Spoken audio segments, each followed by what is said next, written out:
All right, what's up, everybody? It's Johnny. I'm here with Jake. Jake, say hi.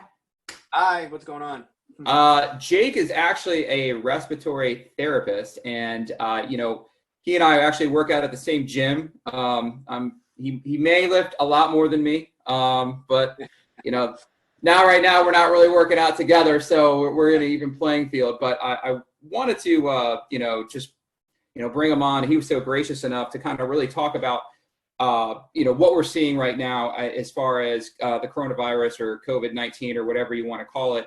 And, he being a respiratory therapist, he's in the bunker every single day. He is seeing, patients come in that are showing symptoms, people that are being treated.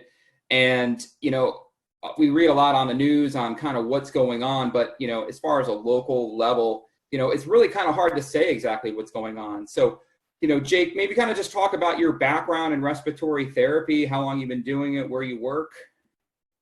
Yeah, sure. So I was a respiratory therapist in the military. I was in the military for 20 years and was a respiratory therapist for my last 15 years of my military career. And then retired from the military and then worked a little while at NIH. And then now I'm at a local hospital here in Maryland. So now that this has been going on, how has there been a really big influx in some of the patients that are coming in due to the coronavirus? Are you seeing an influx? Oh yeah, sure. My hospital that I work at, we've been seeing quite a steady flow of patients coming in recently over the last week. And so things have kind of leveled off this past weekend in our ICU. We don't have as many patients, but I think we're still expecting more to come as, we get more diagnosis of COVID-19 coming up here in the upcoming weeks, because there is a delay and a lag from when you contract the virus to symptom onset and then hopefully not progressing any worse where you have to go to the hospital. But if you do, it's quite a span of time Before that kind of hits and they come in and yeah. Now, I know that we've kind of read, myself included, reading on the news of kind of the symptoms that come along with this. They can be pretty mild and they can also be pretty severe. Could you maybe just talk about, I don't really personally know much about the respiratory system or respirators in general. Can you maybe just talk about exactly what this disease does to your respiratory systems and why these ventilators are so important? Yeah, so, when you get this virus, it's a respiratory virus. There's lots of viruses out there that cause,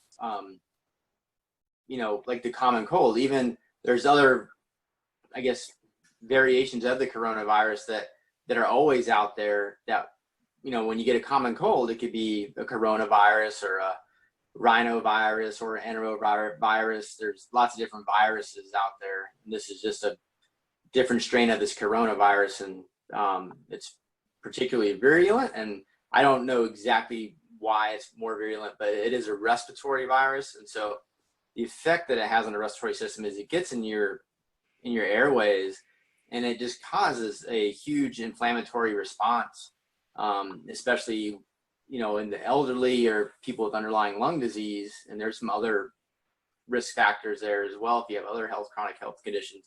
And I don't think they understand how those chronic health conditions yet affect the severity of the virus, but it causes this huge inflammatory response in your lung lining, in your airways, and it causes what they call a cytokine release. And so you just have this massive, mucus production and fluid release, and then there can be secondary bacterial infections that go along with that as well.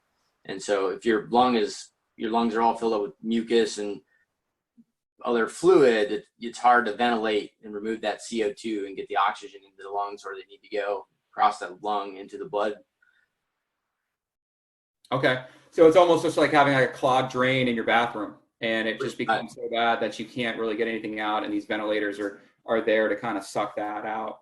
Yeah, and so a ventilator, the ventilator device, like we can talk a little bit about that. And so that's a medical device that basically it's pretty complicated device to operate, but there's, it basically dictates the size of the breath that each person is going to get, and we tailor that off the person's body size. It regulates other pressures to help facilitate, to improve oxygenation getting into the lungs. And then we set a respiratory rate, and we also can control the amount of oxygen. So normal air we're breathing right now is 21%. We can dial those machines up to give all the way up to 100% if we needed to make sure that the tissues in the body gets enough oxygen that it needs. So it's kind of like why it's important, because if you can't breathe on your own, this machine's got to breathe for you.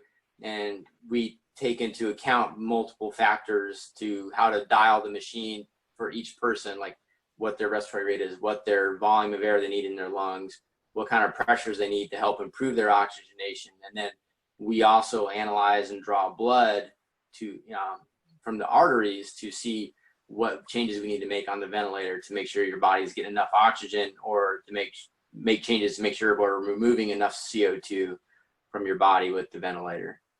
Okay. Well, that's great info. How many patients have you kind of seen? Have you seen some recoveries happen for some individuals that have come in?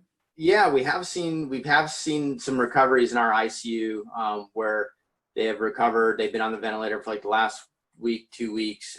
We've been able to remove them from the ventilator, wean them off the ventilator, and then get them, better and, out of the ICU into the floors. We have seen patients who have passed away and succumbed to the disease as well. So I think that, just in the national media, and when it starts to hit really close to home and you can kind of put a name on, a disease or, the flu or anything, it becomes harder. I know that me personally, I'm starting to kind of see people that have been affected by this. Yeah. You and the staff and all the medical professionals are as well. I think even doing the day-to-day things becomes a little bit more tedious.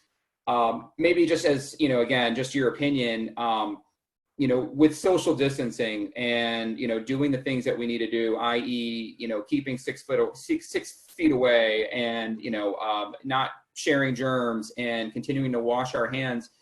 If we're doing all those things, but, at some point in time, like myself today, I had to go to the grocery store. Going to the grocery store used to be a very therapeutic experience. Sure. Now it really does bring on a whole life of its own, where there's some anxiety that you're walking in there.